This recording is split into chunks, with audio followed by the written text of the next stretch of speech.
জানো তো, জীবনে যদি সত্যি ভালোবেসে থাকতে হয় তবে সম্পর্কে যে জিনিসটা সবচেয়ে বেশি গুরুত্বপূর্ণ সেটা হলো গুরুত্ব, ইম্পর্টেন্স।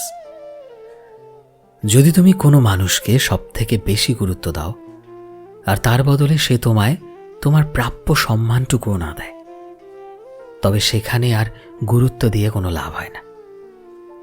যে মানুষটা তোমায় ছাড়া দিব্যি ভালো কাটে তার মতো করে নিজের হালে ছেড়ে দিতে শিখতে হয়। দিন শেষে তুমি যার ভালো চাইলে তার বদলে তোমায় অবহেলা পেতে হয়। তুমি যাকে সব থেকে বেশি গুরুত্ব দিলে সেই মানুষটাই তোমায় অবহেলা করে, তবে সেখান থেকে সরে আসাটাই বোধহয় সব থেকে বেশি শ্রেয়। কারণ যে তুমি থাকতেও তোমার খোঁজ করে না, তোমার মূল্য বোঝে না, তাকে তার হালে ছেড়ে দেওয়াটা সব থেকে ভালো। দিন শেষে তুমি কতটা ভালো থাকলে সেটা সবার আগে জানতে হয়। আসলে কি বলতো, লোকে বলে হয়তো নিজেকে নিজের ভালো রাখতে জানতে হয়, কিন্তু ব্যাপারটা ঠিক এমন নয়।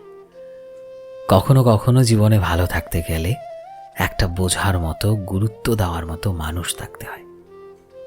আর যদি কোনো মানুষ তোমার কাছে থেকেও মূল্যহীন মনে হয়, তবে সেখান থেকে বেরিয়ে এসো প্লিজ।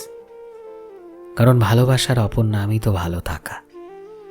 যেখানে ভালো থাকাটাই হয় না, সেখানে ভালোবাসা কোনোদিনও বেঁচে থাকতে পারে না, কখনোই না।